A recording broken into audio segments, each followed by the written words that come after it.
All right, the Tampa Bay Buccaneers, so I'm told, are the defending NFL champions, Super Bowl 55, and they're still basking in the glow of that. It seems like every time I go to Twitter, there's another interview that Bruce Arians has done with someone. I mean, hey, he went plenty of years with no one wanting to talk to him. Now everybody wants to talk to him. He may as well say yes to everybody who asks. Jason Light did a press conference. Absolutely, and now he's got a tattoo on his back to go along with it. Jason Light, who you may remember from the start of the show, talking about whether or not he will get a tattoo. He said he won't for this year, maybe for next year, maybe on his face, which would be awesome, but he was kidding. He was asked during that same press conference about the reality that the Buccaneers, with all of these voidable year contracts, are loading up the cannon, pun intended now, although I really didn't see it coming, understanding that they are in a salary cap mess in the future. Here's Light. There seems to kind of, I guess, be a misconception that you guys are going to be in some type of salary cap hell because you are using some different strategies to construct these contracts like voidable years. Can you just kind of clear that up a little bit? And, you know, how much work is going to need to be done in the future with your cap situation? Well, there's some corrections that are gonna have to take place at some point down the road, but it's not we're not putting ourselves in a position where next year we have to release a lot of good players. We're going to be in good shape if we continue to just make sure that we make smart decisions and we do things right. We're going to be, competing for years to come.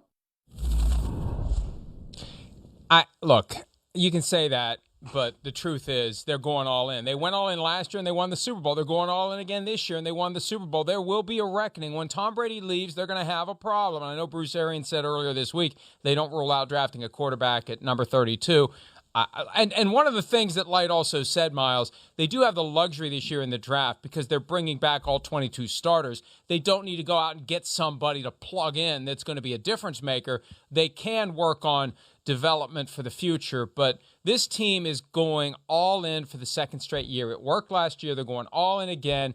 Eat, drink, and be merry, for tomorrow we will be 7-10. That's their attitude, and I'm still working on factoring in that extra game into predictions of team records. It sounded extremely foreign when you said it. I was like, what the hell is he talking about? And then I was like, oh no, it's 17 games in the regular season now. So yeah, I think the whole premise of this thing with the Buccaneers and saying, oh boy, they're going to be in salary cap hell in a couple years. Who cares? Who cares if they're in salary cap hell in a couple of years? They have Tom Brady now. They won the Super Bowl last season. They're going to try to win it again this season. We already know what these starters can do. They're all back. That's exactly what you should do when you have a Tom Brady who's going to be 44 years old and is still playing like a top 5 quarterback in this league. You go all in, you push all of your chips into the middle of the table and you say, yeah, we're going for it. Damn the future. It doesn't matter. We are playing for today. We are living for today. And that is exactly what they should be doing. And I love that they're doing it because honestly, if I'm Bruce Arians, am I really going to be around when Tom Brady's not there? Jason Light probably will be, but who knows? So just push all your chips in, go for it. I love it. Well, and from 2003 until 2020, they were mediocre. They couldn't get out of their own way. They couldn't put fans in the stands. They're going to ride this, and they're going to enjoy this, and they'll worry about tomorrow when tomorrow comes. Look, in today's NFL, this idea of a 5-year plan or a 3-year plan even, that doesn't work. What it's about is each and every year being in its own independent entity, and you make the moves you have to make to be as good as you can be. And when you happen to have a great nucleus of players, you milk that for all it's worth. And then at some point they do have to set about the task of finding a long-term answer at the quarterback position. That is coming. For now, that's something they don't have to worry about. And, I mean, really, they went from Jameis Winston, who was the first overall pick in the draft, straight into Tom Brady, and they'll carry Tom Brady, or he will carry them until he's done, and then they'll worry about it when he's gone, and that's fine. They may have 2 Super Bowl championships, maybe 3, by the time that Tom Brady finally walks away. So enjoy it while it lasts, because for too many teams, it never even shows up. Antonio Brown, you saw the graphic earlier, he's the last of the 8 key free agents who has They've all re-signed, but for him, reportedly, Antonio Brown and the Buccaneers aren't close to a deal. Earlier this week, Bruce Arians said that there are offers out. It tells me that maybe there's a 1-year, a 2-year, multi-year, different things on the menu that Antonio Brown can choose from, but the price not right for Antonio Brown. And look, here's a guy who has come back. He's behaved well relative to the reign of terror that he was involved in most of 2019 into early 2020. He's won a Super Bowl.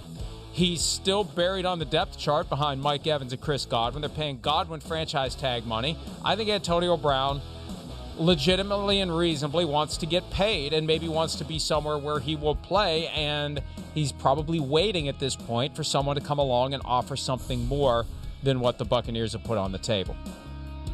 I think that that's fair for him to do that, but I also think that he's got to kind of decide, do I want to play with somebody who I know really, really likes me and I know really is going to bring out the best in me, and that's Tom Brady, or am I going to go someplace else and, get paid, but also risk that there's going to be another Raiders situation where I feel like I have to force my way out by being as much of a problem as I can possibly be through social media, through practice and kicking balls and calling the general manager names.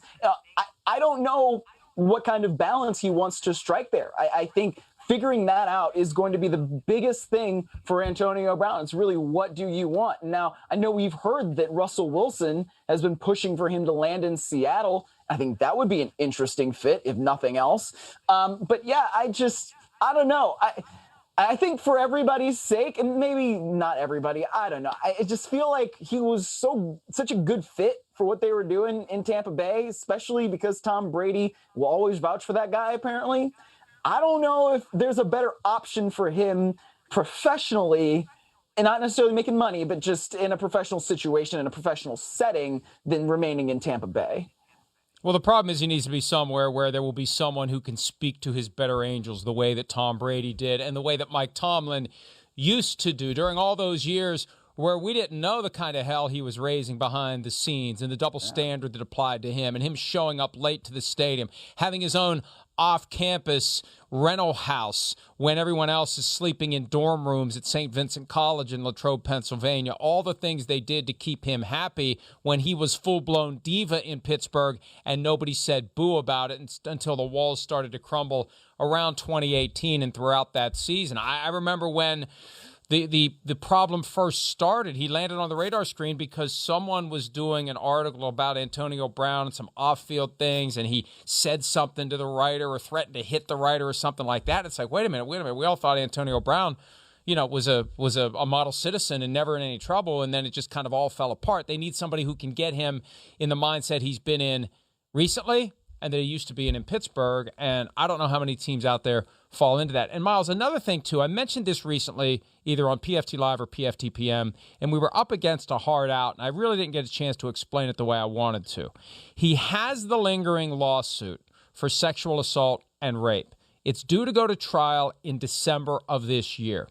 At some point, he will be placed under oath and asked questions in a deposition. That is a standard part of the pretrial process in civil cases. You get asked a bunch of questions. I remember when I was a kid, and they would say on TV shows and in movies, a lawyer never asks a question that the lawyer doesn't already know the answer to. And it always blew my mind. Like, are they mind readers too? Like, why would you worry about practicing law if you can see the future?